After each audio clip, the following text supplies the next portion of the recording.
Hey guys, welcome back to the Base Brief. This week we're talking about Kanye melting down like a snowflake on the Tim Pool show, a gruesome murder in Idaho, and our very online roundup. Let's go.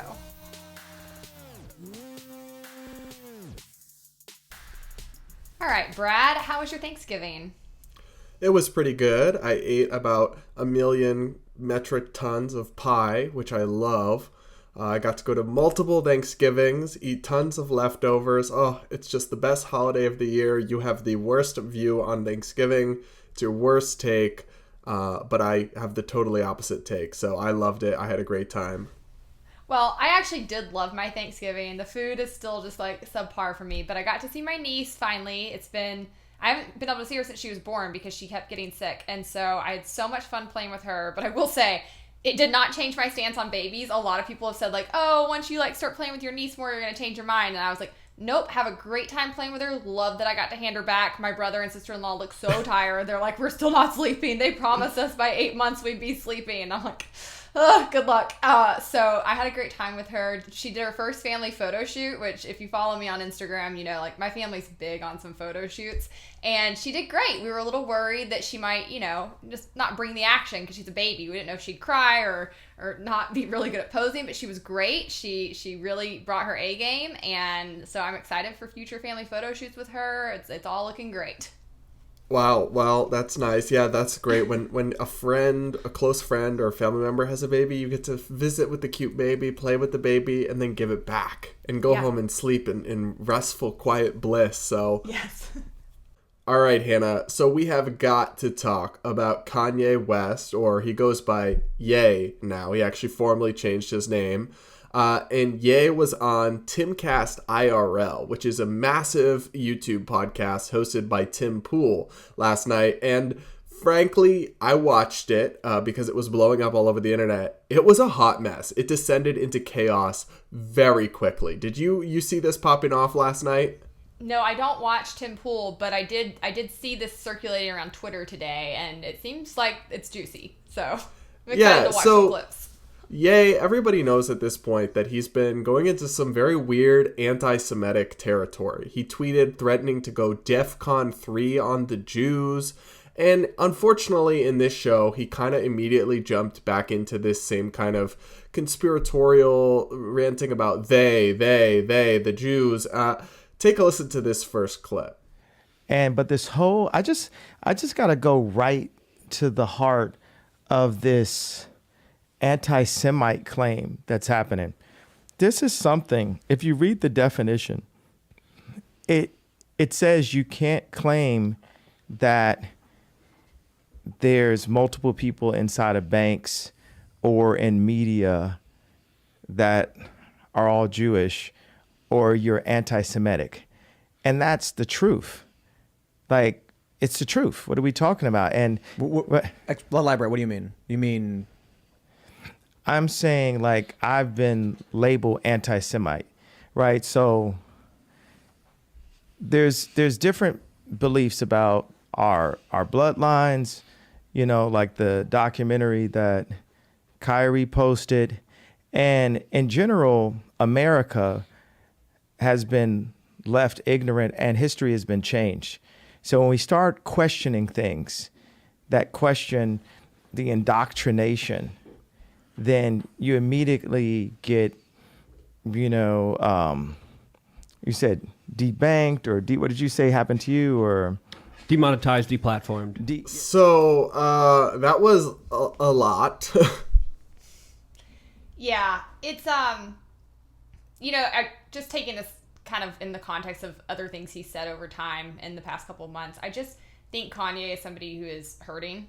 And he seems like somebody who has really wrecked his own life, you know, by things he said all the way back into like 2020, right? When he was running for office and he was clearly not doing very well mentally and he was popping off about, you know, how they almost aborted his daughter. And he's just done a lot of things that seem to be because of his illness that have resulted in him ultimately losing his wife, losing his kids. And I feel like when I hear him talking, he's desperately looking for somebody else to blame but himself for his situation. And for whatever reason, he has landed on this conspiracy theory that Jewish people are controlling all of the major institutions and have ganged up against him, and that's why he is where he is, right? And And I don't know. I feel like it's such a sad thing to watch happen. But I also think that is the root of most racism, is people looking to find somebody else to blame for their problems besides themselves.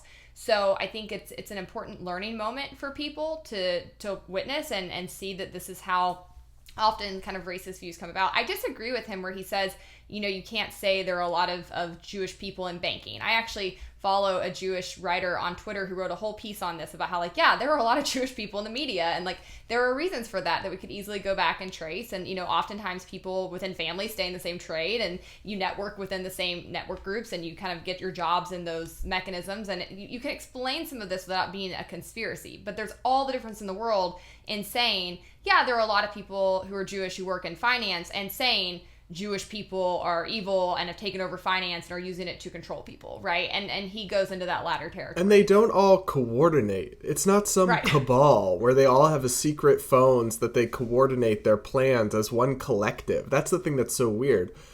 First off, these industries are not controlled by all Jews.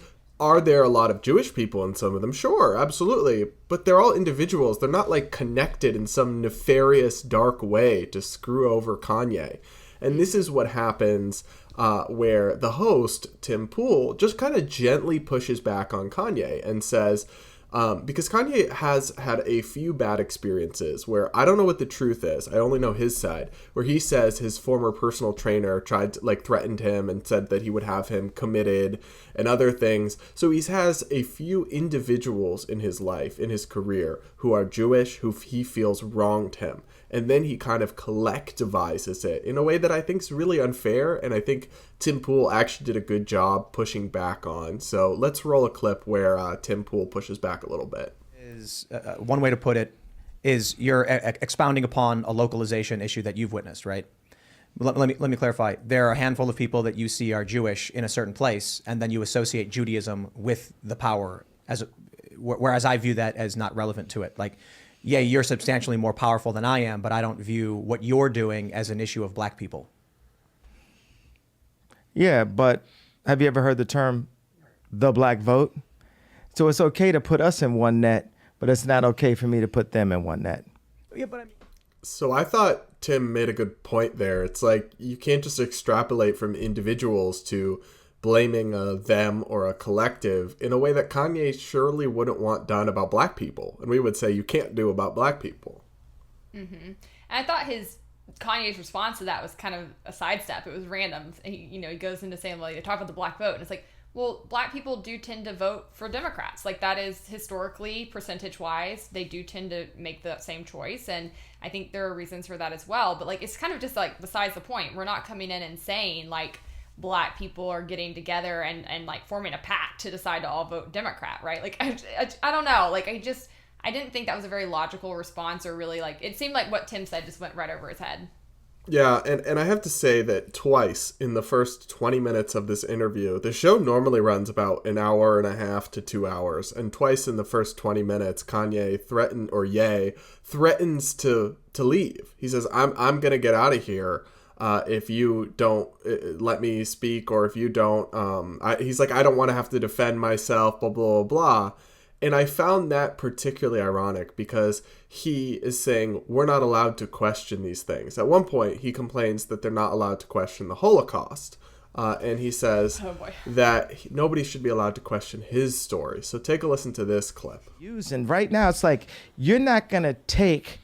If we can't, you're not going to take my pain away, right? The Jewish people say, it's the Holocaust, this happened, and you can't say anything about it. We can't take their pain away. No one's going to denounce the fact that they tried to lock me up. That's what because every time I'm just holding stride, and it's I thought I was more Malcolm X, but I find out I'm more MLK because as I'm getting hosed down every day by the press and financially, I'm just standing there. And when I found out that they tried to put me in jail, it was like a dog was biting my arm, and I almost shed a tear, almost. But I still walked in stride through it. Yeah. So firstly, he's just so rambly and incoherent. But the idea that you're going to be mad you can't question the Holocaust is a major red flag for me. And then also, you're complaining that you're not allowed to question all these things about the Jews, but Then you're saying, and nobody should question any of my claims or I'm going to leave. He multiple times said in this interview. So he is all over the place. I know he's ranting about how they're trying to lock him up. And, I feel very conflicted on what role mental institutions should play and like when we should be able to put people in them without their permission. It's a very messy area of civil liberties, in my opinion. But when you hear him ranting like that, you're kind of like, I can see why people were trying to have you committed. Like he's not well, and that's very apparent. And as far as the Holocaust denial stuff goes, I just think that is one of the most bizarre conspiracy theories out there. Like, you think the entire world just like lied and just like made up 6 million people who disappeared? Like, the scale of that being a fake and not happening is just absurd and bizarre. Like, what is the point even in trying to deny the Holocaust? Like, I don't understand what your angle is here. Like, if the Holocaust didn't happen, then it's fine to be racist towards Jews. Is that their argument? Like, I truly don't get where that comes from. It's just like the seedy underbelly of the internet and it's kind of like, but this is my point about cancel culture. I have said this over and over and over again. When we just shout somebody down and we just cancel them, right? Which is pretty much what has happened to Kanye. And we take away their position in society. We leave them to these underbelly type people, right? That's all they have left. And so they fall deeper into these crowds, deeper into this like hateful ideology. And I don't think that if we really want to end racism, we really want to see people leave these very bad mentalities, that's the approach. I think what actually works better, and you and I have talked about this on the show before, is outreach, is showing love to them, is trying to show them pathways forward and healing. And I think, again, you can tell throughout even these clips, like, he is a very broken, hurting person. And he's a very famous person, so we're watching this happen quite publicly. But this same kind of thing happens every day to normal people, and it's a really bad pipeline. Yeah, and I'm glad you mentioned cancel culture, because a lot of people told Tim Pool he shouldn't even platform Kanye. He shouldn't talk to Kanye. But I actually think this interview, and a lot of the commenters on the video said something like, oh, I came here to hear Kanye out, and woof, he really has lost it, right? So by shining a light on something, you can often disinfect and expose it. And his ideas are really bad, but this idea that he should just be deleted and canceled and never allowed on anything again, that does push you deeper into these fringe silos and actually, in a way, shields you from the kind of shining scrutiny, because he melted down. And I have to say this, Kanye melted down like an absolute snowflake and eventually stormed off this show, even though Tim Pool was being very gentle with him and just was refusing to blame it all on the Jews, and Kanye stormed out. So take a look at this clip here, where things really just totally lost the plot. I still walked in stride through it. Yeah. I think they've been extremely unfair to you. Who was they, though? We can't say who they is, corporate can we? press. I'm not using I don't use the word as the way I guess you guys use. I'm talking about. It is them, though, isn't it? I mean, because No. because when you think about it, consider it. In 2018. What do you mean it's not? What do I mean? Like, okay, so how about? Are you leaving? Are you referring to the press? He's gone. I'll say it right now. You guys want to bring that stuff up? And then Have think the we're not going discussion. to have a conversation? Like, have the discussion. Like you think he's going to come in here and say, here's my pain, here's my suffering. I'm going to say, I hear you. And then he's going to say, and it was Jewish people. And I'm going to be like, okay, but don't you consider, it's like, I'm not going to do this. I refuse. Go, make sure he's cool. All right, go for it. Luke and I will have a conversation. So I can't say I'm surprised. What do I even do? Other than ask him, please elaborate on this. Are you referring to individuals, or are you quite literally blaming an entire group of people for the fact that powerful individuals are causing you harm? I really wanted to ask Nick about his thoughts about MLK, because I know they contradict. So how does that rank for our snowflake meltdowns that we've witnessed? I mean, it's just out of nowhere. Like, nothing's happening to him. Nobody's being, like, forceful to him at all. He just ups and leaves because he's slightly pushed back on. And I think it's really fascinating to me. Like, you feel so strongly about this conspiracy theory of yours that you have literally wrecked your life over it, and yet you cannot defend it in a 20-minute segment. You can't even handle a little pushback or criticism or people poking holes in it. I just think it's laughable. I think he looks ridiculous. I thought Tim Pool handled this as well as anybody could have, and I think it's just indicative of like the lack of substance to these people who hold these views. Yeah, and to me, it's like the far right fringe of people that still support Kanye or Ye, even if they're not bothered by the anti-Semitism, which they really should be, because that's quite bad enough. All of a sudden, you're now supporting somebody who's exhibiting these same behaviors you decry on the left. The victim mentality, woe is me, all my problems aren't my fault. My ideas can't be scrutinized. I'll exit any conversation where my truth is questioned. I mean, he literally sounds like an inverted social justice warrior at times. And so I think for anybody who still thought this guy had a shred of credibility left as a political messenger, which should have been gone after the anti-Semitism, any last shred, right? But anybody, the fact that he's also being a wannabe victim in Snowflake, come on, get out of here. This guy has no business being taken seriously anywhere on the political right. No, I think it is major soy boy energy, and I am so done with him, and good for Kim Kardashian for getting all the way away. Well, while Kanye is playing a victim, I want to turn our attention to actual victims. There was a really terrible case over the past 2 weeks out of Idaho, and Brett, it's not been getting that much attention. When I brought it up to you for the show, you actually said you have not heard about the killing of 4 students in Idaho as of this today. Basically, yeah, I mean, I read up on it before this podcast because you alerted me to this story, but I was shocked that something so crazy and so heinous could have happened. And as much of a news junkie and political junkie as I am, I hadn't heard about this story. I know it's been covered in some places, but it's gotten a tiny fraction of the coverage of something like the Club Q shooting, even though a similar amount of people died. And I think the more that I think about it, I think that's because this doesn't really serve a political agenda. It's a terrible tragedy with some really alarming twists and turns, but there's no clear political agenda, so it's just fallen under the radar. But why don't you walk me and listeners who maybe this is the first time they're encountering this, walk us through what happened and what we know. Yeah, I think you're exactly right. And as I discuss some of the details, I think listeners will probably agree with you that the reasons we're not hearing about this, at least not at the scale that we would hear about other similar tragedies, it has a lot to do with who the victims are and the weapons that were used and things of that nature. So in Idaho, in a town called Moscow, which has been a little bit confusing reading up on it, but it's Moscow, Idaho, there was a house, an off-campus home that 6 students were sharing. They were all involved in Greek life, and various sororities, and they were good friends. And we have some images that I'm going to put up on the screen for our video. Guys, if you want to check out the video, you're listening on audio, I'll try to do my best to describe what some of this looks like because it's relevant to the story. But they live in this house that's 3 stories. And basically, it's going to sound weird when I tell you the details, but when you look at how the house is laid out, you're going to understand a little bit better. But essentially what happened is 4 students were murdered on a Saturday evening in the middle of the night. They were killed by a knife, and we don't really know a whole lot else, which is what is making this such a big deal in the town and why so many people are following it closely, because there's just a lot of really weird things about this case that don't quite add up. But what we do know is that the victims were 3 of the women who lived in the home and 1 of their boyfriends who was staying the night. And they were in various rooms between the 2nd and 3rd floors of this house. They have not said who was in what room.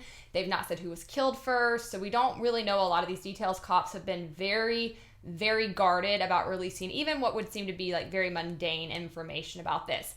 There were also 2 other roommates who were home that evening and slept through the attack and were not harmed. They were on the 1st floor. So when you hear that, you're like, how did this happen? But if you look at the house, which will flash on screen now, it's kind of a split complex. You have what is the 1st story that has its own entrance where people would park, and it's kind of like a separate house almost. And then up on the hill, sort of tacked onto it almost, is another entrance on the other side that has a patio, and that's the 2nd floor. And then you would go up to the 3rd floor from there. And so apparently the house initially was built as a 1st-story house, and they added on this other side to it later on, which is why it's such a strange construction. So it kind of makes sense how if the intruder had approached it from this back side where the patio is, they might have entered through the 2nd floor sliding glass door there and just gone upstairs and not realized there was another floor or thought it was a basement or something like that. But imagine how horrifying it must be to be the people who were in the other part of the house and woke up like everything is normal. Yes. I know. Well, so, and this is what is also weird. So what we know is that the two women who were on the first floor, they woke up, they slept through the attack. We know that all of the roommates, those first two roommates that lived, they got home around 1 a.m. Saturday night, college town. They're all out, partying, doing their own thing. Those two women get home around 1 a.m. The girl who was killed with her boyfriend, she and he were at a frat party. They get home around 1:45 p.m. And then the two other women who were murdered were very good friends, Kaylee and Maddie. And they had been out at a local bar just a couple miles from the house. One of their sisters actually uncovered video of some of their last moments. They had stopped by a food truck and gotten some food to go and then jumped in an Uber and went home. And it said, the timeline says that all of them are in the house by 1:45. The two women, Kaylee and Maddie, placed some phone calls to Maddie's ex-boyfriend between, I think, 2:30 and 2:50. Like, they call him, 7 times. And her family said that's not odd, that, she often would just, I think, drunk dial people basically over and over. And they were still on very good terms. Their family was, they were going to get back together. He was the love of her life. This isn't weird at all. He's been cleared. And so they think the murders happened somewhere between 3 and 6 a.m. in the morning, but they were not reported until noon. So what happened is the two women wake up. The 911 call has not been released. They have not said who placed the 911 call. All they have said is the 911 call came from one of the roommates' phones who lived, but that the person on there was another friend. They apparently woke up and thought that there was a unresponsive person, which is just a bizarre detail. We don't know, did the intruder lock the door so they couldn't, because apparently cops are saying this is one of the most gruesome crime scenes they've ever seen. This is horrible to say, but there's literally images of blood dripping down the outside of the house because it was that bad of a crime scene. So I don't know how those two women would wake up and just think somebody was unresponsive. My sister actually had a good theory on this, which is that maybe they woke up, saw what had happened, ran out, and they passed out, and then somebody used their phone to call the police, which would kind of make more sense. But either way, the report was for an unresponsive person. They called police. When police got there, the girls had called other friends to the scene. So I don't know why that was. If it was because they thought, that they were unresponsive. They were all 2021, so maybe they had alcohol in the house or drugs and they were scared to call the cops. Who knows? We don't know anything like that. But either way, that's how it gets reported. Another strange oddity is that one of the girls' dogs was in the home, and it's not a small dog. It's a big golden doodle dog, and it seems really odd that it wouldn't have made any noise throughout this process of 4 people being stabbed to death. We do know that none of the victims were sexually assaulted. We know that police have said they believe one of the victims was the target and the others were collateral damage. And that might be because they had more defensive wounds on them or something like that. How does that even make, that doesn't make sense though, that they'd be collateral, because if you go to kill one person, you don't have to kill everyone in the home. Right. I mean, I guess I can't, I'm not even capable of putting myself into the mind of somebody who would do something like this because it doesn't even make sense. That is what is so creepy about this, is it just doesn't make sense. So a lot of people have been wondering if perhaps this is a serial killer. I've been watching some profilers within the FBI and other agencies, and they've said that this is a really risky crime for someone to carry out if they didn't really know the home and know what the situation was. You're going into a home with 6 young adults who, any of them could have a gun, have a knife, could call 911, you could be overpowered. If you don't really know the layout, don't really know what you're doing, that seems pretty risky. Also, why would the dog... the fact that the dog didn't bark or freak out, maybe I'm overreading this, but it suggests to me that they might have been familiar. I know my dogs in my life, it's they'll bark at a stranger, but if they know the person, they won't bark.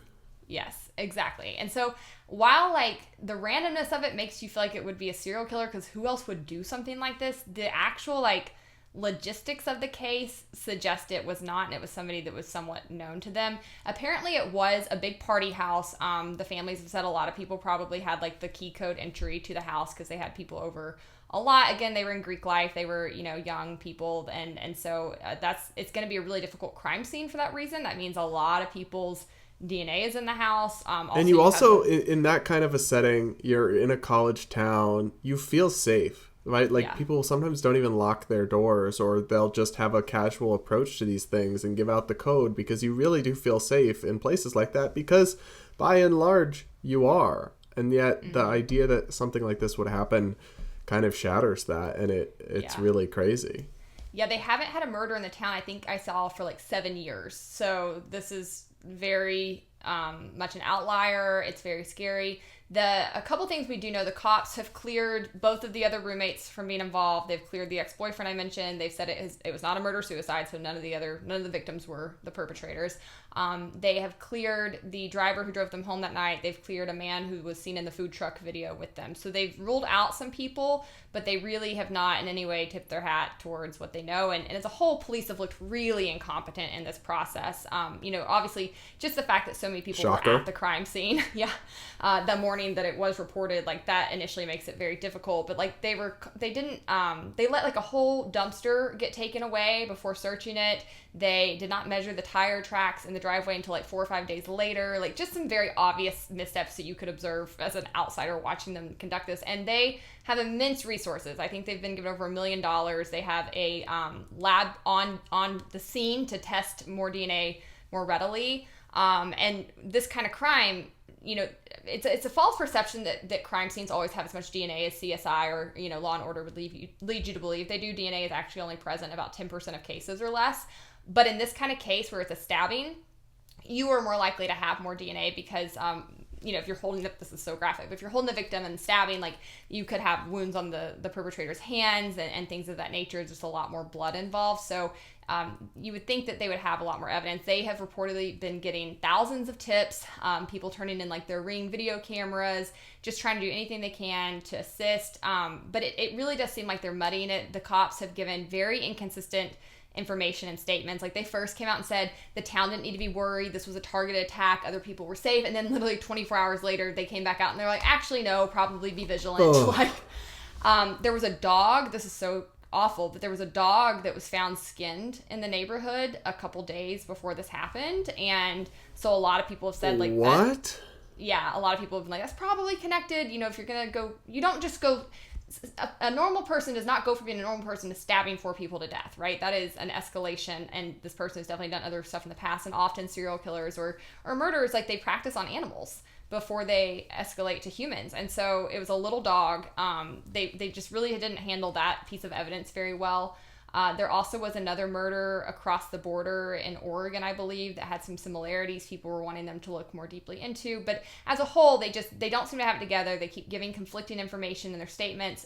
Victims, family members have spoken out against them. One of the fathers, I believe Kaylee's father, has been pretty aggravated with them and said like he's not getting straight answers. They are not really being forthcoming with them. One of the victim's sisters has said she's kind of taken matters into her own hands and started looking for information on her own. And she was the one that, again, discovered the video, of the food truck, which didn't prove to be anything, but could have, right? There's plenty of people right there that could have. Think they would have checked that box, okay, like as part of an investigation.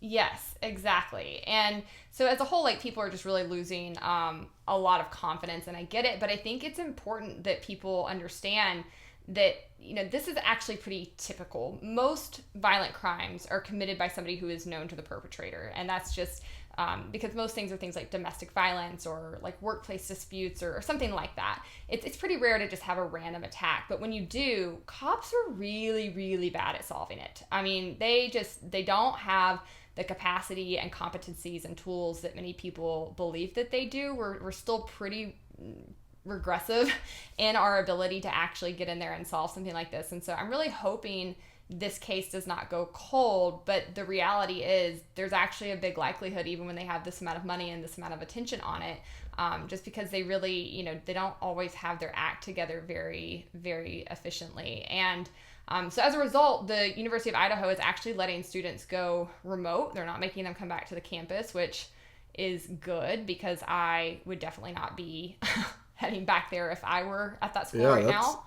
Yeah, with a potential killer on the loose. No, thank you.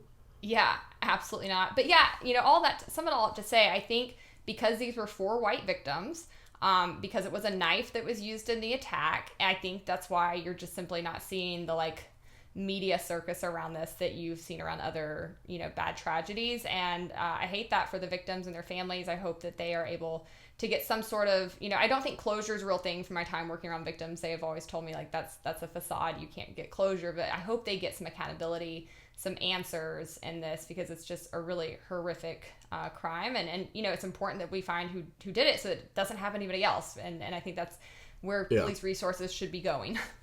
I agree with you, and I also just wish that as a society and as a media and everything, we were more even-handed in our coverage of tragedies and actually paid things the attention they deserve on the merits, rather than on whether or not they'll allow us to push a certain narrative or beat up the other side, or which tragedies are useful and which aren't for the media to cover. I think is a sign of societal sickness that I hope we can heal from. Mm-hmm. Yeah.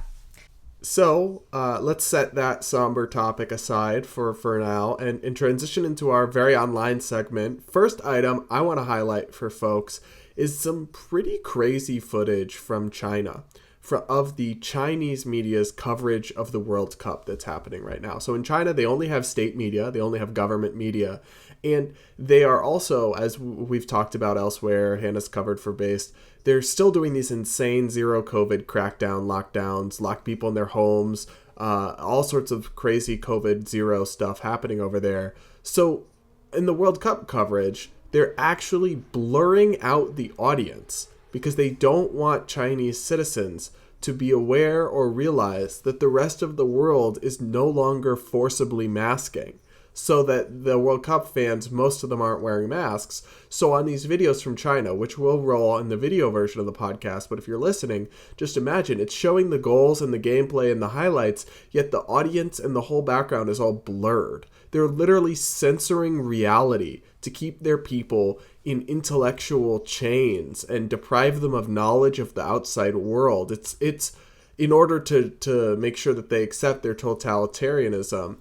But I think it's crazy. But B, I also don't think it's working, Hannah.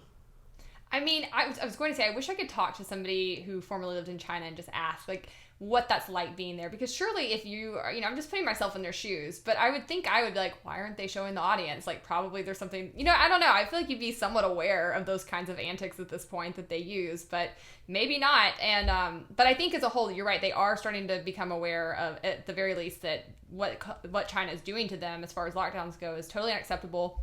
Especially after the fire at an apartment building over the past week that ended up with people dying because they had locked them in this apartment building with armed guards because there was COVID cases in there, and people died in this fire. People have really been rallying and fighting back. They've been taking to the streets and protesting, and they actually are winning. They're getting some significant victories, and Beijing has been backing down on some of their lockdown tactics. A few other cities have resumed public transportation to get to basic goods and services. So I hope that they do keep rising up, but man, they've got a long way to go in that country to get back to any sort of real freedom.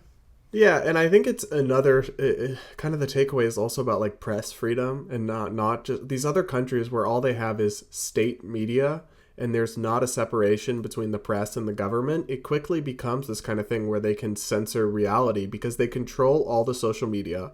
They control all the media, so they can literally control what videos and photos get, not perfectly, sometimes things get around their control, but it's they can censor the reality their citizens have access to. That's why, and ultimately for people to become free, the uprising has to come from within, right? It has to be the people standing up, and every government in a way exists at the consent of the governed, in that if enough people truly reject the legitimacy, it can't last forever.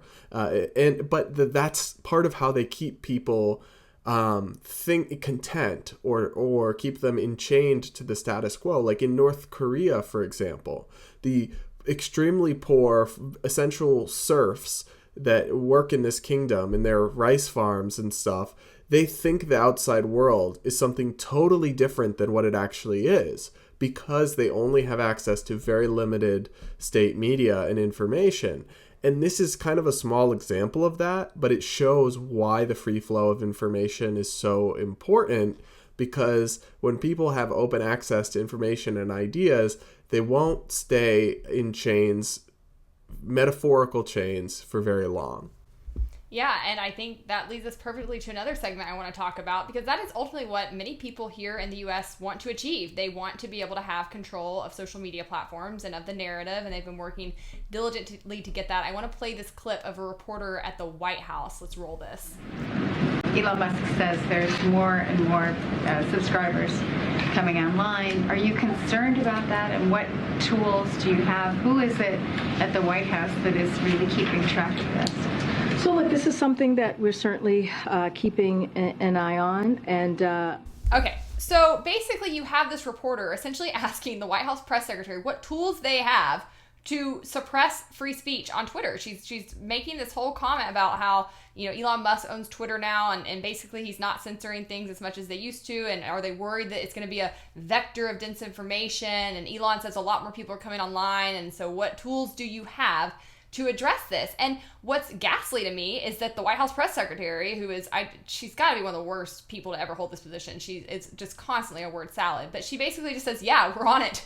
This is something we're concerned about and we're watching. She doesn't push back or in any way say anything about free speech or the First Amendment. And it's really very showing or very telling of what many people in the Democratic Party are trying to achieve in this country right now. And I think everybody should be really upset about it. I think it's particularly galling and frankly really gross to see a journalist clamoring for the government to be interfering with free speech on a private platform like this, because journalists of all people should understand how crucial it is to have free speech and the open free flow of information and to not have that controlled by the government. And I think if you don't understand that, you're in the wrong profession. I'm sorry, but I'm not sorry to say that. And then just this idea, right? Like the only proper response from a White House would, in this case, would be to say, well, that's a private company. He owns it. He can do whatever he wants with it. And it's not really our business, right? We're bound by the First Amendment, but also it's not our business. We run the government. We don't run private actors' speech on private platforms. That's the only appropriate response. And so for her she gave kind of a nothing burger or like word salad response that didn't say much. But for her to not unequivocally say, not our business, is concerning to me, because they really do, if they could find a way to find some legal authority to stretch or something to intervene, I believe that they would. They probably know they can't, but I do believe that they would. And I think their failure to condemn such a bizarre suggestion like that actually speaks volumes. I agree. And I think, they are trying to do it behind the scenes. We already know that. They're trying to use things like antitrust and the FTC and threatening companies. We had Senator Ed Markey openly threaten Elon Musk on Twitter, basically, and say, if you don't run your companies like we want you to, we're going to come in and take over them.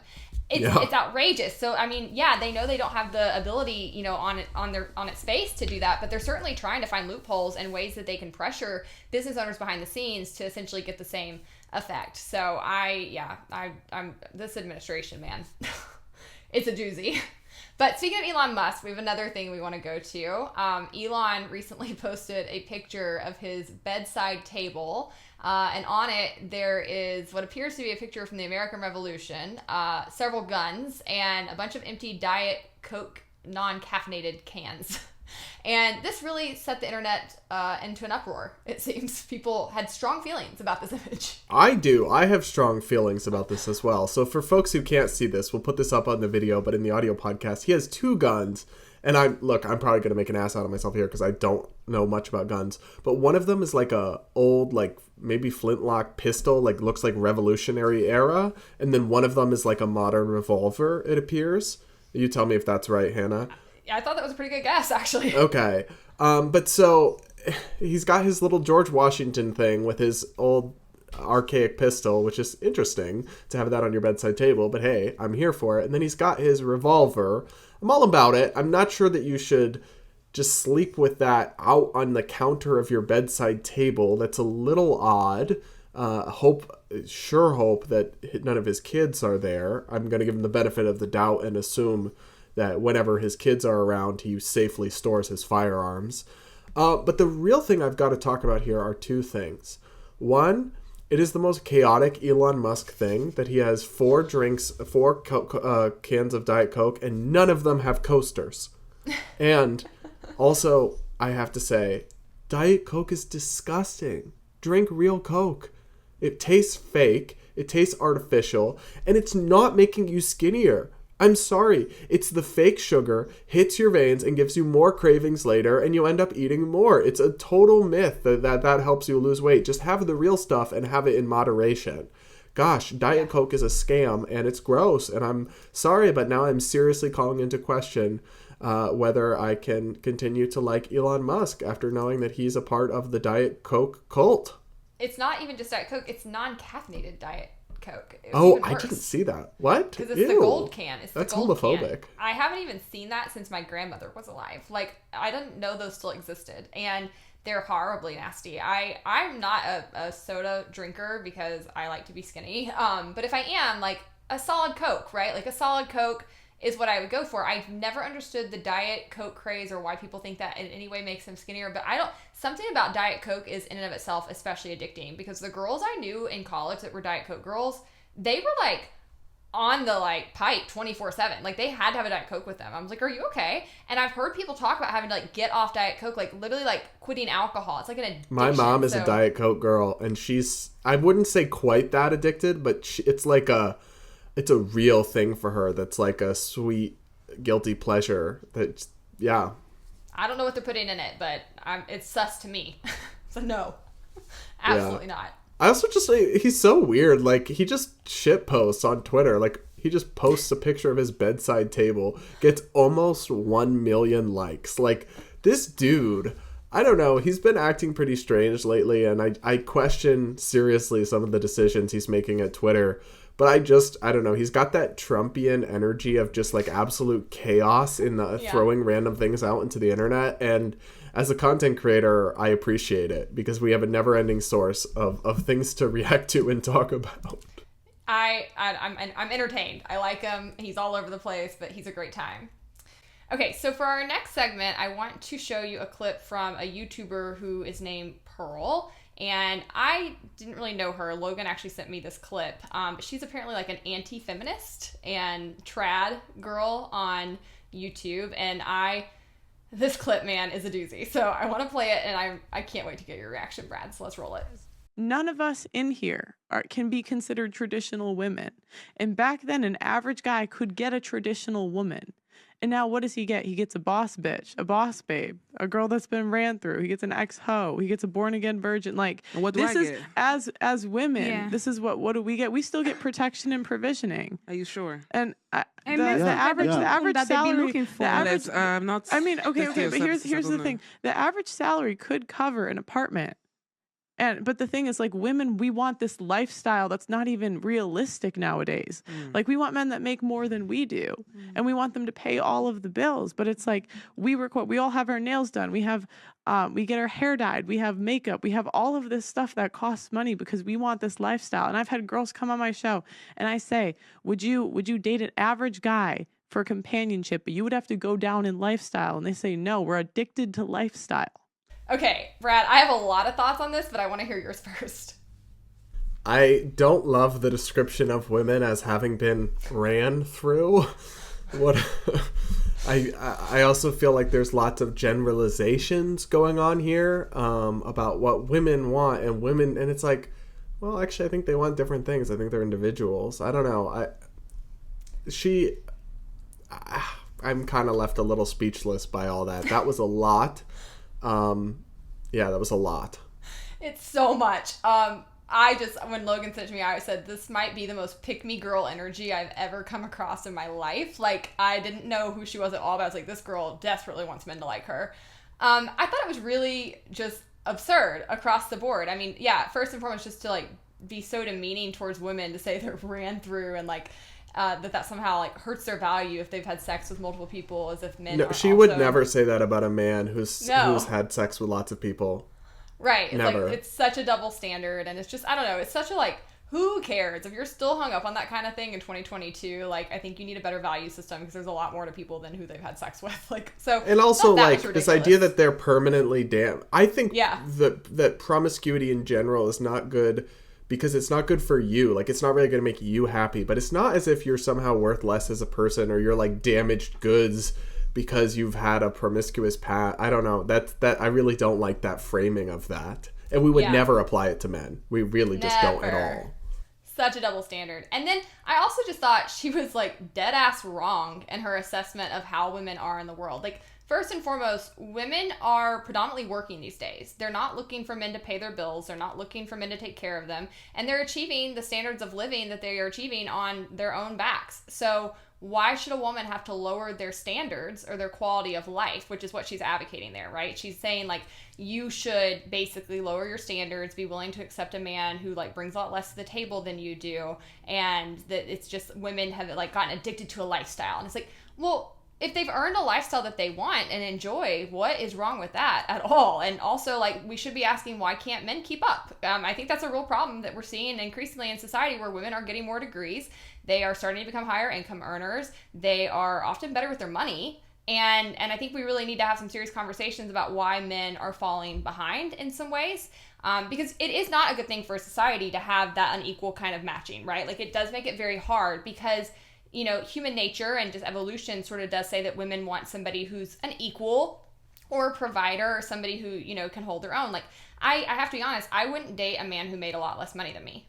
I just wouldn't. Like, a little bit less maybe, but, like, not a lot less, because I just think it would be a really odd dynamic for me. I'm just not really something that makes sense. My lifestyle would be very different than theirs. I think it would cause a lot of inferiority issues with men because they kind of, I've seen it happen. I'll just put it that way. I've seen it happen over and over, and, like, people don't want to admit this, but it's often true. Like, it's not really something that works for most couples. If it does for you, that's great, if that's what you want to do. But I think as a whole, most people kind of want to date people who are sort of where they're at in life, or similar, and that does matter more to women than it does to men. I know men don't really tend to care how much a woman makes or, like, what their career is or what they've achieved. But basically, I just disagree with her whole premise that women should have to accept less because they have succeeded more. And I also don't think that's what women are largely asking for. They're not asking men to come in and pay their bills. Most women I know pick up half the tab in their households and are very active that was participants. part of it that struck me. It's like, I don't know a ton of women who think like this, who are like, oh, I need a man who's going to keep me. I have my standards of living. They're going to have to step up, blah, blah, blah, blah. It's like she's responding to something that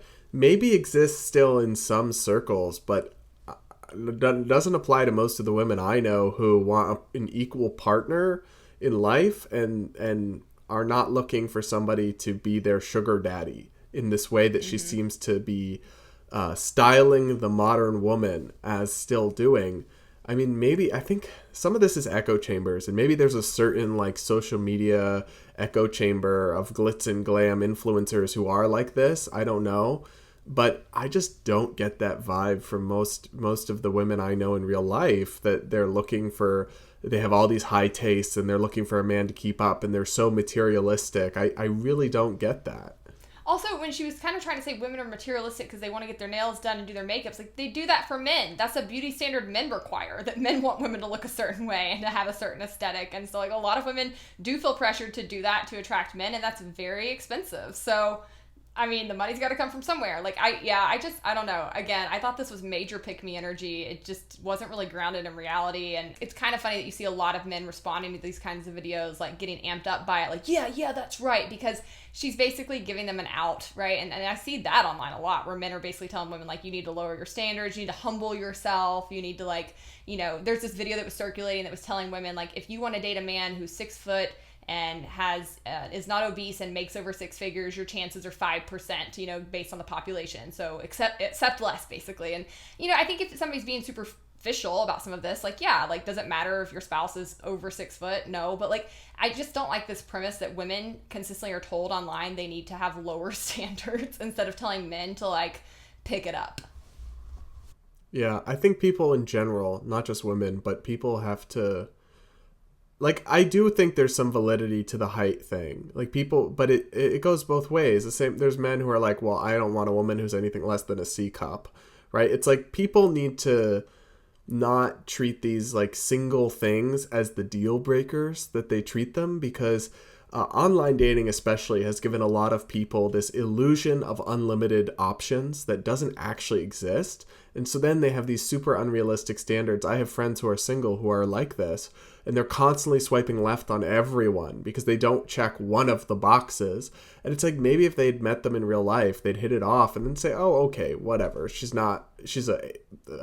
a cup or whatever, or he's 5'9", whatever. It's like, people are a lot of things, and anytime we're defining them down to one checklist, I think nobody should be doing that. But that's certainly not something only women do. Right. Yeah, exactly. And I do think you're right. I think online dating, it gives people the idea that they have access to all of these people, right? And they're scanning and scanning and scanning. And it's like, but when you really get to know somebody, you love them, like you love their flaws too. And you don't need them to be absolutely perfect. So I think it's a damaging mentality. But again, like it's not what I've mostly seen. I've actually seen way more women lowering their standards far too low because they can't find somebody who's actually an equal or really bringing it. And more than I ever have seen them like sitting in a corner and just waiting for Mr. Perfect to come along. So I hate this premise as a whole. All right, guys, let's move on to our reviews. We haven't done this in a while, actually, but just a reminder, you can always leave us a 5-star review under Apple Podcasts. We would love it if you did. It definitely helps us in the ratings and rankings over there. And if you leave one with 5 stars, we'll read it on the show. So we had one come through over the past week from Sinya, I think is the name. And the title says, "Don't always agree, but still a 5. Hannah and Brad, I look forward to Wednesday so I can listen to your specific podcast. Speaking of which, can you guys increase to more a week? It's such a nice surprise when there's a bonus episode. Although I'm not a Libertarian or a Democrat or a Republican, you've captivated me as a listener. I appreciate the strong, well thought out points and arguments. I may not always agree on everything you say, but that's another reason why I like listening. Our national media is heavily lacking the different perspectives and point of views based on facts that I have to seek out in podcasts. Funny side note, I found out about y'all when Brad went on Ali Stuckey's podcast. Keep doing what y'all do. You will always have me as a forever listener." Oh, love that. Oh, so thank you. sweet. And that's actually such a good story about, I went on to that podcast on The Blaze, and Ali Stuckey is a socially conservative, traditionalist. So we have very different views, and we kind of just discussed libertarianism versus conservatism, my views on gay issues and LGBT versus hers and all these things. We had a good back and forth, but I've heard from a number of people who discovered me on there and now like my content. And I'm like, that's great, but that's why I do those kinds of things. That's why I go on the Young Turks, even though they're far left, or I'll go on a socially conservative person's podcast to discuss them. That's why I do that kind of thing. So David S. gave us 5 stars and said, "Hey guys, great podcast. I want to know your thoughts on democracy. I'm wondering what you think about anarcho-capitalist Hans Hermann Hoppe and his book Democracy, The God That Failed. Do you agree with his thesis that democracy is fundamentally opposed to private property, as it is literally the public ownership of the means of government? I'd love to hear your thoughts." So let me tackle this first. I'll say I have not read that book. I have not read almost any of the work of Hans Hermann Hoppe, though I've definitely a little skeptical of him based on some of the things I've read. I can't say I've given his work any real look. But the question of democracy, I'm not an anarchist, so I believe in a limited role for government. And to that extent, I want a government that is ultimately controlled by the people, answers to the people. And so some degree of democratic control in a republic or a constitutional republic like we have, where the leaders are elected, they're not monarchs, or they're not, picked by the military or something, is a good thing, I think, because if there's going to be someone lording over us in some few key areas of life, they should be accountable to the public. And so I think total democracy is tyranny of the majority, right? You can just vote away people's rights. And you can redistribute yourself into the public treasury. So this idea of unfettered democracy, I'm definitely not a fan of, but you want to have some sort of system where the levers of government that do exist are accountable to and controlled by the people at the end of the day, because that might not be ideal, but it's far better than any of the alternatives. Yeah, I don't have much more to add to that. I'm in pretty much total agreement with Brad. I call myself a min-anarchist because I basically think that the founding of our country was almost perfect. Like, I think they didn't do enough to ensure it couldn't be walked all over, but the ideas behind it of a republic and how we put limits on democracy and how we structured that, I thought were brilliant. And so, yeah, I'm pretty much in total alignment there. I've also not read any of Hoppe's work, kind of been turned off by what I have seen, snippets of it online, and also his followers tend to really go into some areas I don't like and don't want to touch, so I've kind of... his followers aren't the best ambassadors. Nope. So yeah, sorry I can't actually give a real heavy-weighted opinion of the book itself, but that's kind of what my ideas of government are. All right. One person left us a 1 star. It looks like they actually made a handle just to come on here and give us 1 star because their handle is debased fraud. And it says, is this Qatari propaganda? Why or why not? Which I don't even understand the question. So confused, but okay. In fact, I've been pretty critical of Qatar lately with the whole World Cup thing. Screw Qatar. Maybe they're going off the fact that I did work for Al Jazeera, which is a media company that is ultimately, if you trace it back far enough, owned by the Qatari government. But A, I don't do that anymore. And B, I'm still happy to sit here and say that they violate LGBT rights. They have an authoritarian system, all these things. So we're certainly not running propaganda for them. Never have. I've said it once, I'll say it again. I strongly feel I deserve smarter haters. Let's leave it at that. All right, on to the mailbag from YouTube. We have Susan Johnson. She said, I support you with money as you are liberty lovers, but insulting, slaying Karen doesn't endear the people you want to bring to critical thinking and liberty principles.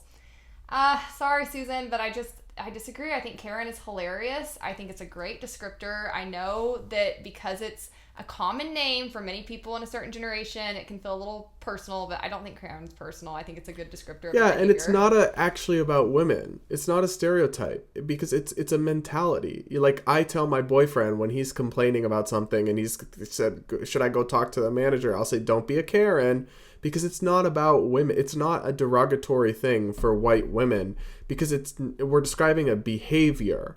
Right? That, yes, sure, it originally is like the soccer mom complaining to the manager, but it's really become a description of a behavior that can apply to anyone, man or woman, white or not. So I disagree with you. We do appreciate your support. We're sorry you feel that way, but part of what we do is try to reach young people, and we are young people. And so we're going to use the slang and the vernacular of that generation.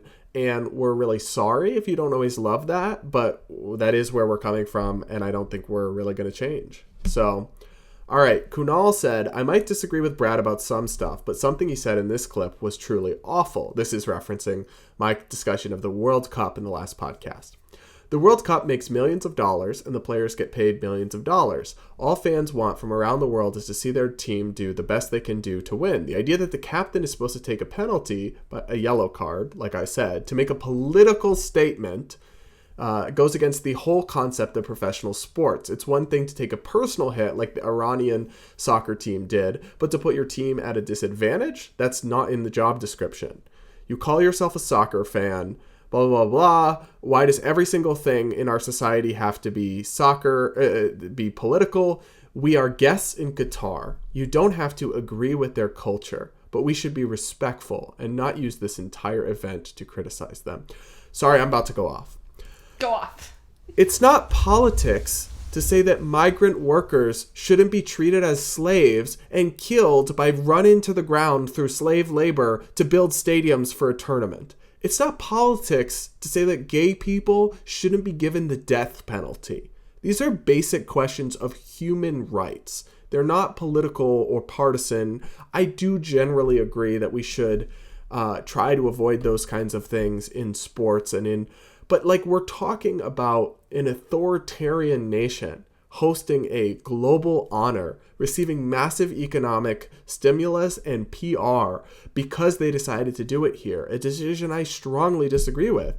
And this idea that, well, we're guests, we can't criticize their culture. Screw that. They're lucky that it's being held there. It shouldn't have been held there. But would you have gone to Nazi Germany? And sorry to do the thing where you immediately evoke Nazis, but and said, well, I can't criticize the Holocaust because I'm just a guest here, and this is Nazi era German culture. Of course not. You're free to criticize someone's culture, and we shouldn't be respectful of authoritarian tyrants. I totally disagree with you, and I'm sorry. I'm not sorry.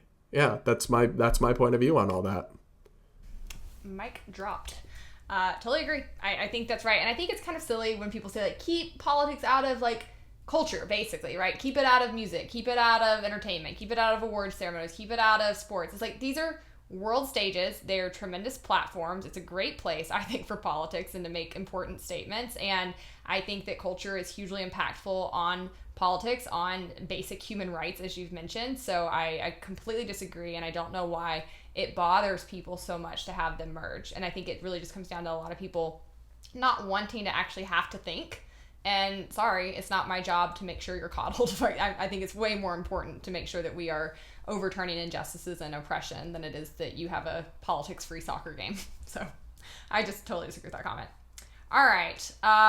The Nerd X Con said, look up the infamous Dutch tulip bubble. It's interesting reading. So that was something that got mentioned in another comment last week that Brad and I did not know what it was referring to. So I guess we're going to have to read up on the Beanie Dutch Baby tulip thing. Remember? Yeah.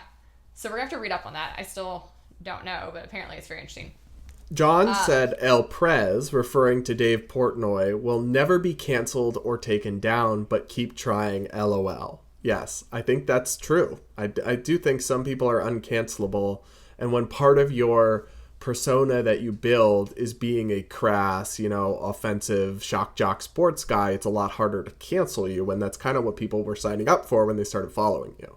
Woolard says, look, it's Mr. Robot. I assume that's in reference to you and your lack of blinking. Yeah, I guess. Let's see. I don't know who that is, but I've heard that reference before. I'm going to look it up. Mr. Robot. I think they're saying they're saying I look like this guy. We've pulled this up before. This bug-eyed dude. Here, I'm going to text you this link right now. You'll see. I kind of do look like him, but... Oh, yeah. We have pulled it up before. We've looked this up before. I get this a lot. The other one I get is Steve-O. Steve-O, yeah. Yeah. All right, so Rhett says, all the news that's fit to print, referring to the New York Times, has turned into only news we see fit to print. Yeah, I would say that's true. Pretty accurate. Sam Johnson says, quote, quote, the New York Times is as shoddy as TMZ, quote, quote. How true. Even stodgy business reporting, the journalists nowadays really don't take the time to do fact-checking, and when they do fact-checking, they don't do any critical analysis. That is why it is so easy to find fault in any kind of reporting nowadays, and that's why we need Brad and Hannah to do the critical analysis for them. Hear, hear. Yes. Alan says, I don't know how I got here, referring to the podcast on YouTube. It is great when people just randomly discover our content. Sorry, this is an aside, but somebody commented on one of my videos, said, I was searching for a singer with the name that has the same name as your guest, and I came across this, but I really like it. And I'm like, okay. So Alan says, I don't know how I got here, but I will say it's very refreshing to see observations made seemingly without an agenda. We need more news from a live and let live perspective. I appreciate it. I would say I feel like we kind of do have our own agenda, but we're just more transparent about it. We're more upfront. We don't pretend to be neutral. And that's why people maybe find us a little bit more believable. But so we got one last comment here.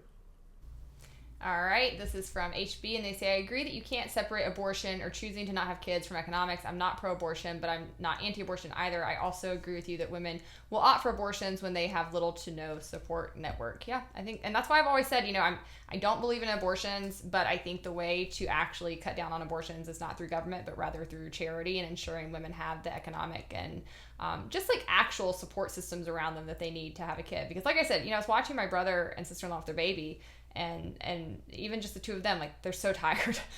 It's a lot of work to have a baby and to work on top of that. So I think there's a lot more churches and charities could be doing to help the situation. All right, let's move on to hot takes. Mine's confessional this week, but I have been for some time what I would call crystal curious. So a lot of people around me use crystals and are like big believers in them, and I'm usually like, I'm sorry, what? Yeah, like crystals. And I've always been sort of, not sure like I believe in Marianne that. Williamson kind of crystals? Yeah, yes. And Bruh.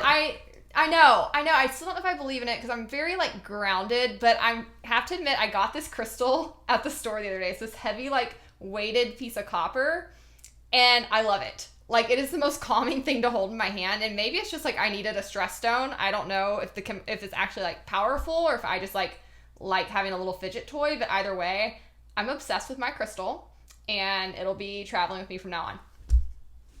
Don't judge me. All right, then. Okay, so my hot take is food related, and it's this.